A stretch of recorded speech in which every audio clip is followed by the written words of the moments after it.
오늘 이 본문은 야곱이 생애를 마무리하며 12아들에게 남긴 예언적인 유언의 이제 후반부가 되겠습니다. 육신의 부모라면 죽음을 앞두고 자녀들에게 좋은 덕담이라든가 어떻게 하면 세상에서 성공할 수 있는지 이런 긍정적인 말을 남기고 싶어 할 것입니다. 하지만 성령으로 감동받은 성령에 감동받은 야곱은 이러한 표현을 조금 다르게 합니다. 이 야곱의 예언은 어쩌면 우리의 상식과는 조금 다른 이야기를 하는 것을 봅니다.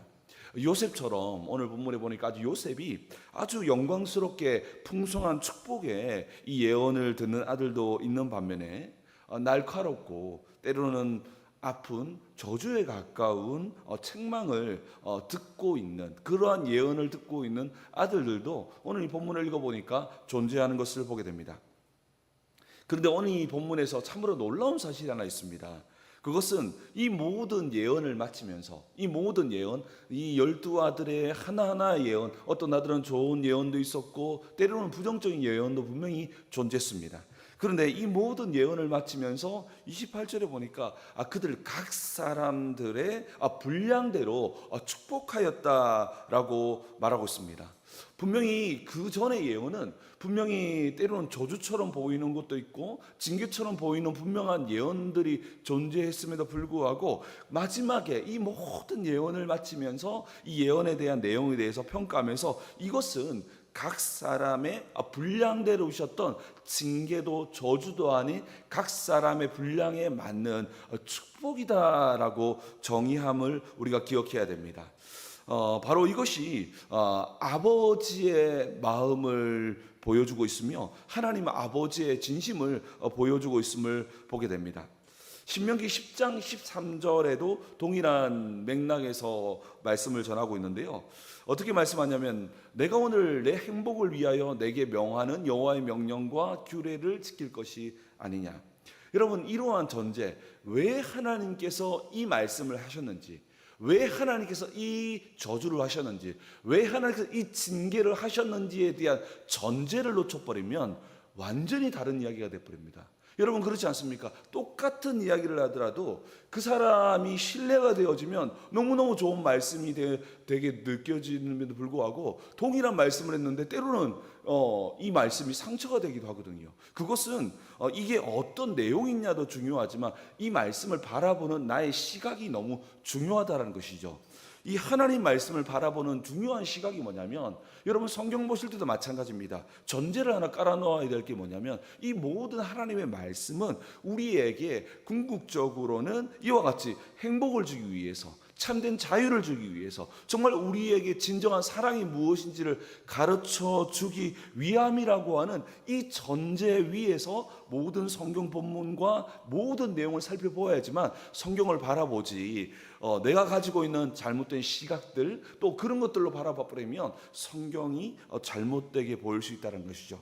그래서 오늘 이 본문에서는 이 모든 내용은 결국 분량에 맞는 축복이지 이것이 각 사람에 따라서 하나님이 차별하거나 아니면 어떤 사람에게는 저주하거나 이런 목적을 가지고 준 것이 아니다라고 말하면서 이것은 각 사람의 분량대로 주셨던 축복의 말씀이다라고 말씀하고 있습니다. 때로는 아프게 경고하는 메시지를 통해서 때로는 징계하는 메시지를 통해서 우리에게 다가오기도 하지만 결국 이 모든 말씀들은 그 전제가 무엇입니까? 우리를 괴롭히고 힘들게 해서 한번 당해보라고 하는 그런 마음이 아니라 하나님의 모든 말씀은 아버지의 마음을 가지고 우리에게 참된 행복을 주기 위한 아버지의 마음으로 기록한 것임을 말씀하고 있다는 것입니다. 비록 심판의 선언처럼 들리지만 그 선언을 자세히 보면 하나님 백성으로서 하나님의 언약을 떠나지 아니하고 굳건히 묶어 두시려고 하는 거룩한 목적이 있었다는 것입니다. 사랑하는 성도 여러분, 겉보기에는 무서운 징계와 경고처럼 보이는 말씀조차 언약의 백성들을 세우는 축복의 말씀이다라는 것을 우리는 주목해야 합니다. 그래서 이러한 때로는 징계의 말씀을 듣고 때로는 여러 책망의 말씀을 들을 때 왜 하나님 날 미워하셔? 왜 저 사람은 사랑하는 것 같은데 내 삶은 왜 그래? 라고 다가오기보다 하나님께서 이러한 삶을 허락하신 것은 내 삶을 돌아보고 회개함으로써 생명의 길로 인도하시려고 하는 그 모든 선한 목적과 선한 방향으로 우리의 삶을 인도하시고 주의 말씀이 선포되었음을 믿으시기 바랍니다. 오늘 이 새벽에 우리 안에 있는 모든 교만함과 연약함이 꺾여지고 정말 거룩한 백성으로 빚어감을 통해서 가치 있는 인생, 정말 영원한 하나님 나라를 위한 인생으로 바꾸어 주시기 위해서 지금도 우리에게 믿음의 분량에 따른 축복의 역사를 이루고 계시다는 것입니다. 그래서 오늘 이 말씀을 통해서 하나님은 각 사람의 믿음의 분량에 따라서 다양한 모양과 다양한 삶의 모습으로 이끄시는 그 하나님의 섭리를 함께 살펴보기를 원합니다. 야곱은 스불론과 이사갈에 이어서 이제 단지파에 대한 예언을 하는데요. 이 단지파 예언을 조금 우리가 주목해 볼 필요가 있습니다. 단지파는 마치 이스라엘 백성들을 심판할 것처럼 예언하다가 그 다음에 아주 충격적인 이야기를 하시는데요. 우리 17절 말씀을 한번 살펴볼까요? 우리 17절 말씀을 같이 읽겠습니다. 시작. 다는 길섭의 뱀이요 새길의 독사로다.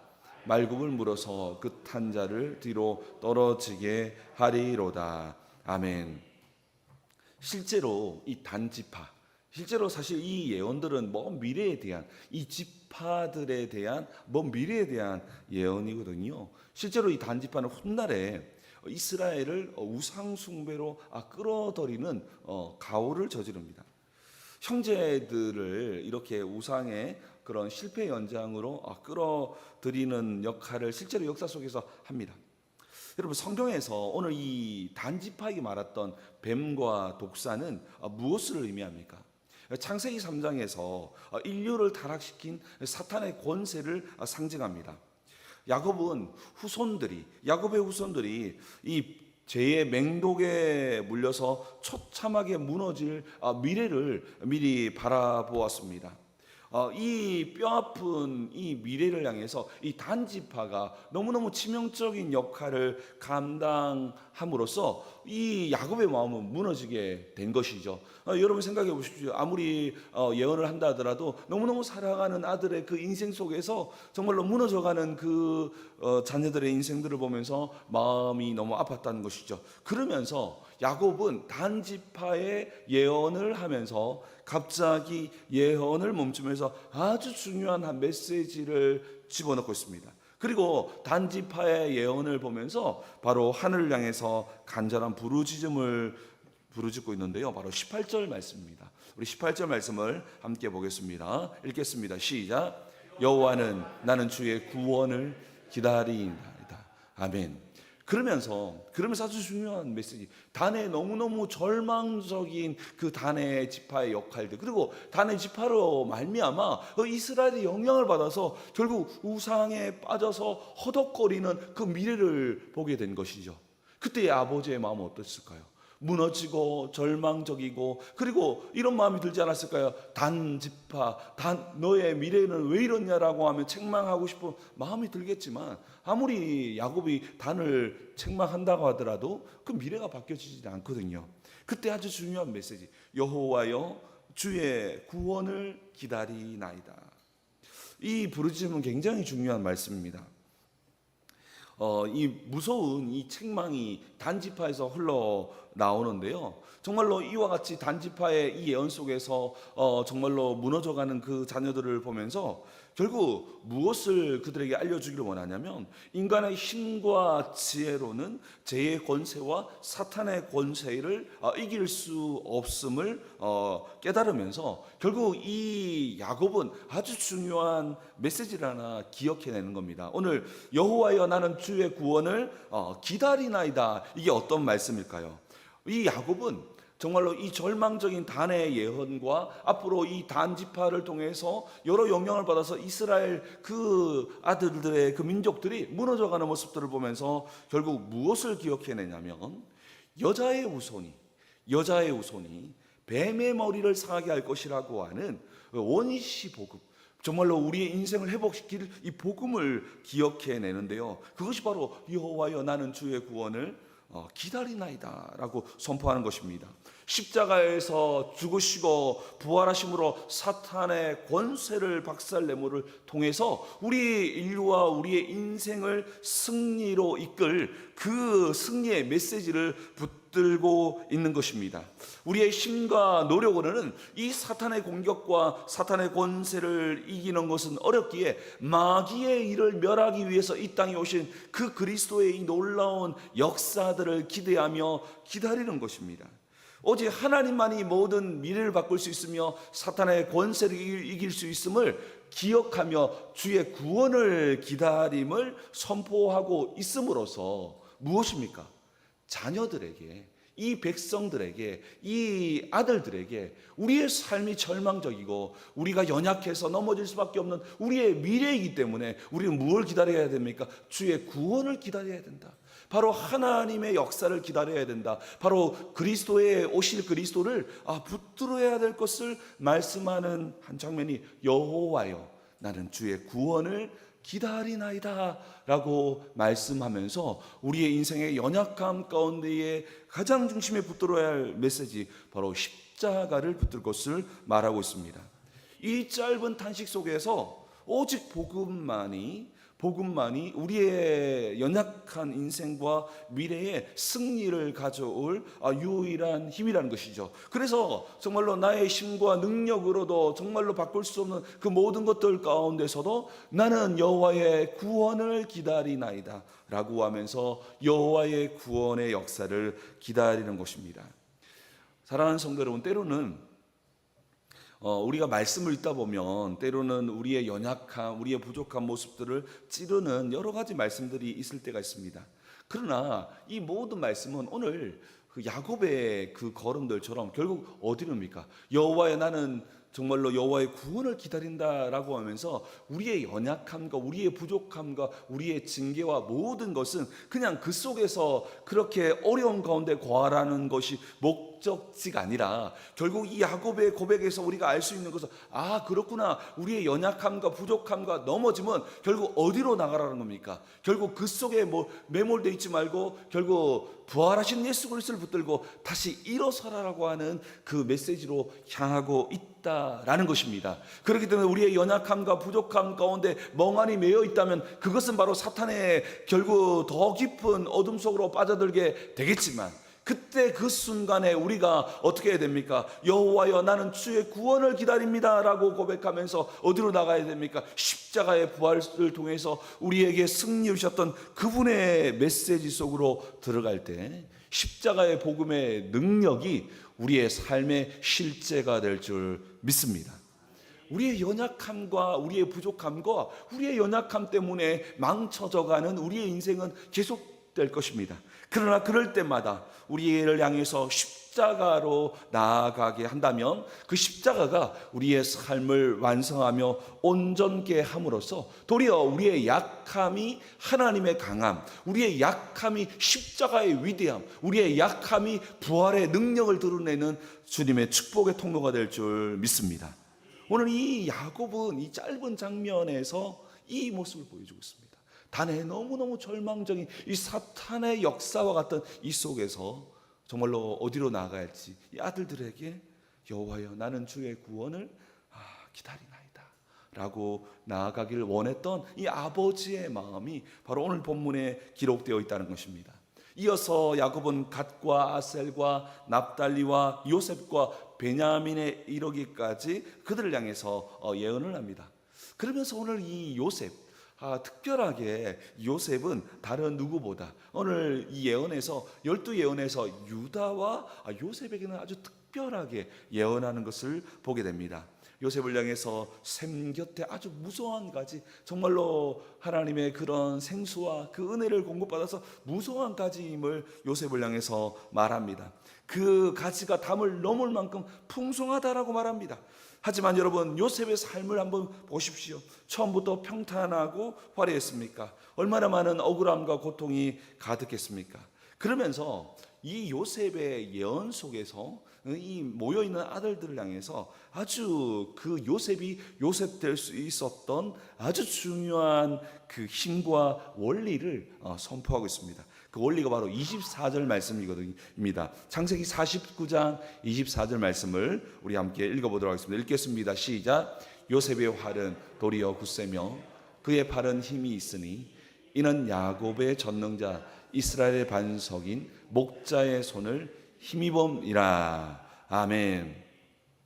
요셉이 이와 같이 풍성해진 은혜를 향해서 야곱은 뭐라고 이야기하냐면, 그것은 바로 전능하신 이스라엘 하나님, 그리고 또 하나 이 목자의 손이다라고 이야기하고 있었습니다.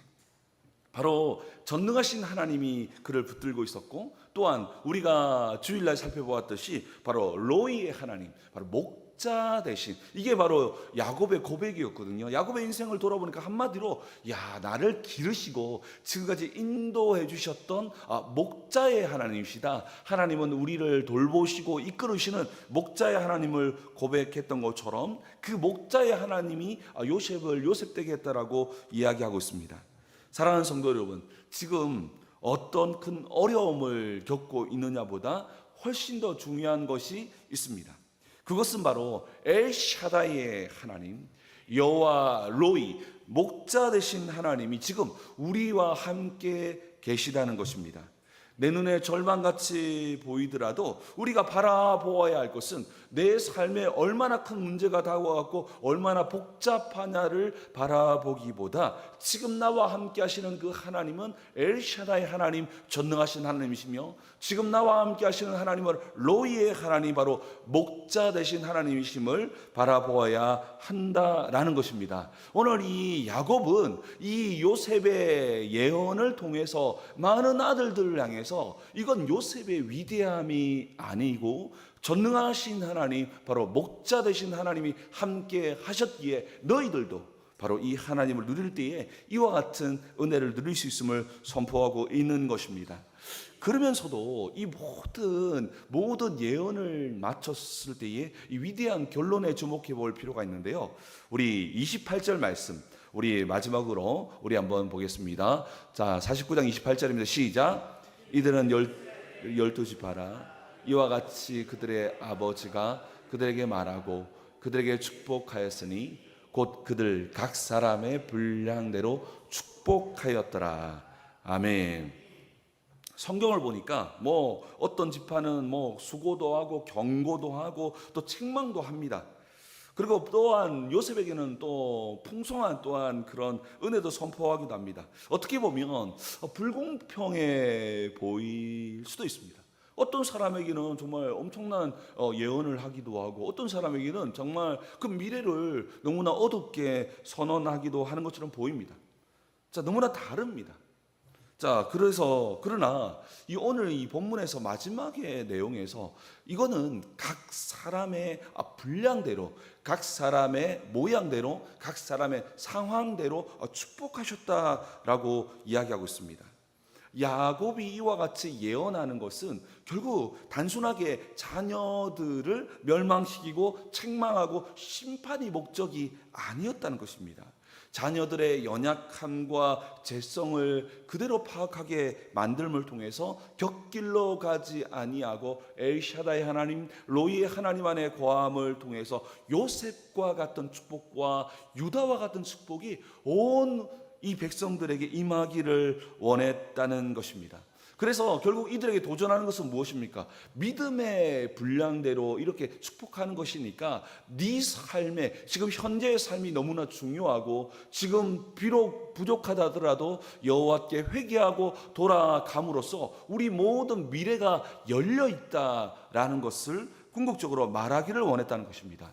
사랑하는 성도 여러분, 우리 기독교는요 운명론이 아니에요. 딱 정해져서 절대로 바꿀 수 없는 그런 개념이 아니에요. 하나님은 전능하시기 때문에 지금도 주권적으로 미래를 써 가시는 분이심을 믿으시기 바랍니다. 그렇기 때문에 우리는 이 말씀의 도전받음을 통해서 우리의 부족함이 있다라면, 우리의 연약함 속에서 이제 어쩔 수 없어라면 하면서 그냥 포기해버리고 돌아가 버리던 가룟 유다의 모습이 아니라 베드로처럼 다시 하나님의 사랑을 확신하며 복음으로 돌아가서 다시 일어나는 역사가 우리에게는 필요하다는 것입니다. 그것 때문에 때로는 우리에게 넘어진 것, 부족함을 붙주심을 통해서 결국 우리에게 복음 안에 거하는 삶, 우리의 능력과 지혜가 아니라 엘샤다이 하나님과 로이의 하나님 안에 거하는 삶을 살기를 원한다는 것입니다. 결국 오늘 이 말씀 우리에게 무엇을 전하고 있습니까? 결국 우리의 모든 것은 분량에 따른 축복이다라는 것입니다. 그러니 우리는 어떤 도전을 가져야 되겠습니까? 아, 그렇구나. 우리 인생 가운데 믿음의 분량을 세워나가는 삶을 살아야 되겠구나. 내 삶의 오늘 하루도 믿음에 순종하며 최선을 다하는 삶을 살아감을 통해서 내 미래는, 그리고 내 자녀들에게는, 내 가문에게는 더 좋은 믿음의 분량을 세워나가야 된다라는 것을 보여주고 있다라는 것입니다. 이 분량은 우리가 만들고 세워나감을 통해서 그 분량만큼 하나님이 축복하심을 말씀하고 있다라는 것입니다. 그러면서 두 번째로는 오늘 이와 같이 연약함을 보여주고 굳이 보여주지 않아야 될 너무너무 어두운 미래를 보여주는 이유는 무엇입니까? 바로 위대한 복음, 전능하신 하나님, 로이의 하나님의 능력을 굳게 붙들라고 이야기하는 것입니다. 우리에게 이러한 어려움들 속에서 결국 하나님은 우리에게 엘샤다이 하나님과 로이의 하나님을 붙듦을 통해서 결국 우리의 연약함은 징계가 아니라 우리의 연약함을 통해서 하나님의 위대한 역사를 드러내기를 원하시는 아버지의 마음을 깨달으시기를 바랍니다. 여러분, 정말 그렇습니다. 우리의 연약함은 그걸 통해서 야, 너 한번 당해봐라, 이게 아니라 우리의 연약함을 통해서 하나님의 위대하심을 드러내시기를 원한다는 것입니다. 단 우리가 이 가룟 유다처럼 그냥 그 어려움과 사건에 몰입해가지고 내가 무언가를 해결해보고 나의 의로만 다가가지 아니하고 베드로처럼 예수 그리스도의 그 사랑을 딛고 일어서서 앞으로 나아가서 이전보다 더 위대하고 더 강한 자로 세워져야 하는데요, 그것을 위해서는 반드시 하나님의 사랑과 이 복음의 능력과 위대하신 하나님의 그 놀라우심을 붙들어야 한다라는 것입니다. 나의 연약함이 도리어 하나님의 위대하심을 경험하는 축복의 통로가 되시기를 주님의 이름으로 축원합니다. 우리 함께 기도.